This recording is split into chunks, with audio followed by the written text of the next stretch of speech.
a show in Meridian, Mississippi, April 26th with Freeway Ricky Ross, Scruncho, Bubba Dub, and Keith Wallace. Okay? Pretty big show. Only person I knew on this show, I've heard of these guys, but I didn't know anybody personally. The only person I knew was the promoter that hired me. So when I got to Meridian, my room wasn't ready.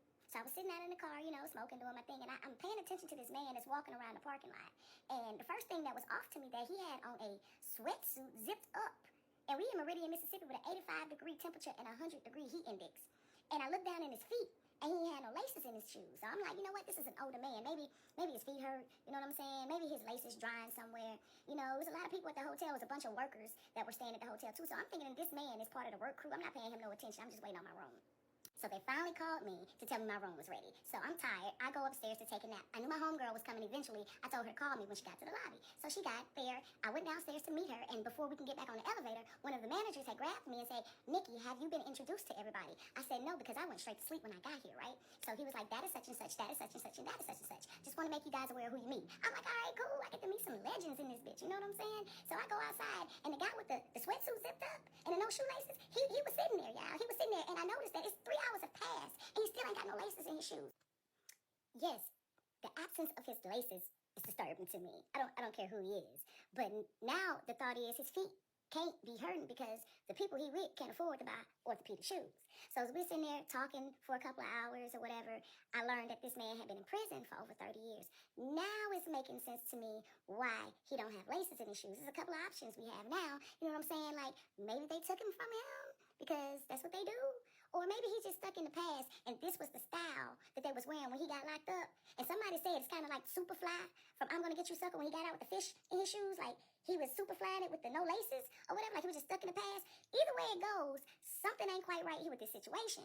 Showtime is about an hour. I said, let me go upstairs and get dressed. I go upstairs, I get dressed, I hit the stage, I murdered the stage. Long story short, I left before the show was over because I had to leave at 4 o'clock the next morning heading to Reserve, Louisiana. So I went to sleep, woke up around 3:30, 3:45 Saturday morning. I'm taking my luggage to the car to get ready to leave, and guess who's still awake, walking around the lobby in the same clothes and the same shoes with no shoelaces. So he walks up to the car as I'm getting ready to pull off to say, "Nikki, you did a great job last night. We were talking, some of us were talking, and we got an opportunity for you. We want you to check it out." I'm like, "All right, well, you guys have my business card. My manager's number's on that business card. Contact him and discuss the opportunity with him." I said, "Because it's the last time I booked some shows for myself. I'm trying to slow down on that." He's like, "All right, I'll give you a holler." So about an hour went by as I'm driving to Reserve, Louisiana. I'm bored. Nobody to talk to. He calls me, which I entertain because, again, I'm bored. I didn't tell him to call me. I ain't asked him to call me.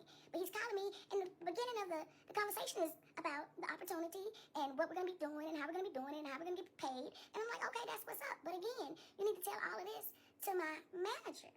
So he was just like, well, kept complimenting me about my performance. And then all of a sudden, it just goes all the way left. We started talking about the penniless pimp and the homeless hoe. And then he started telling me about a contract called a W-3, a wig or win contract, and how I was going to sign it. And I'm like, hold up. I'm not about to sign nothing. And I don't even wear wigs. I don't know what you're talking about. That's not what's about to happen. Then he was like, "Yeah, you're going to be an independent artist right now." But I'm like, "But no, I'm not." He's like, "Oh, I'm not talking to you." And I'm like, "Baby, it's only me and you on this phone. I don't know." I said, hey, I got to go.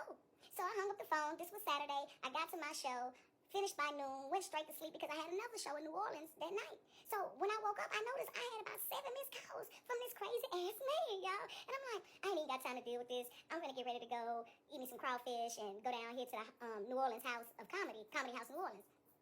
So I go do my show, whatever, go back to my room, fall asleep. This man has called me 2 and 3 o'clock in the morning. And I'm like, what the hell? So someone said, post the opportunity that he told you. So I need some little confirmation. So I put it on Facebook. I was like, yeah, I'm blessed to get this opportunity to do this, do this. A mutual friend of me and this crazy dude replied, commented on my post and said, "Small world, me too." Another red flag right there, y'all. I'm like, skirt flag on the play. I'm too observant. I'm too smart for this. So I'm just like, this man is full of shit, so I'm just gonna leave him alone. I'm not gonna answer his phone or whatever. So Sunday evening, I got a text message from him sending me this information about some stuff. And I'm like, I've already told you to contact my manager on this. Why are you still contacting me? So I actually had to get verification of if what he was talking about is true. So I made a few phone calls, found out that none of that was accurate. You know what I'm saying? Like, none of it, which I figured. So I'm like, I'm not going to talk to this guy no more. And they was like, oh, he ain't nobody to worry about. He's not going to bother you. He's just old. You know what I'm saying? Going through life, living life. I'm like, all right, cool. I'm protected by God, so nothing scares me. So I get home on Monday from Houston. And again, I have all these missed calls from this man. And I fell asleep as soon as I got home. And when I woke up, I was getting a call and I just answered that I was still kind of asleep. And it was him. And here we go talking about the same opportunity, the penniless pimp and the homeless hoe, and how everybody is crazy and he done did this and he done did that. And I'm just like, baby, what this got to do with me? You know what? I am good. He said, yeah, because you ain't answered your phone all day. I'm like, who are you?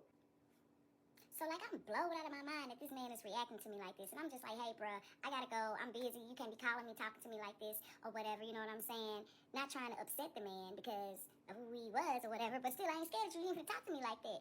So, later on that evening, he's still calling me. And then he posts a video on, I think it was Facebook or Instagram. I didn't even take time to see. But it was a video of me dancing. And it had his entertainment company on it. And it said my name and his name. And then there was a message at the bottom. And I don't know if that message was insulting me, complimenting me, or threatening somebody else, y'all. And I'm like, okay, enough is enough. First of all, if you're going to manage me, it's two things I require you to have in order to manage me. First, you gotta have the ability to spell my name right. I do not have two K's in my name, and I take offense to that. And the other thing, you gotta be able to have shoelaces in your goddamn shoes if you're gonna be my manager. Two things: spell my name right, have shoestrings in your shoes. Long story short, they got it taken care of. He apologized. It's all good, but I'm still gonna tell this story because I went through it. Funny shit, y'all. I can't make this up. And that's how I was stalked by a 70-year-old AARP multipolar Crip walking gangster with no shoelaces. Crip walking and stalking.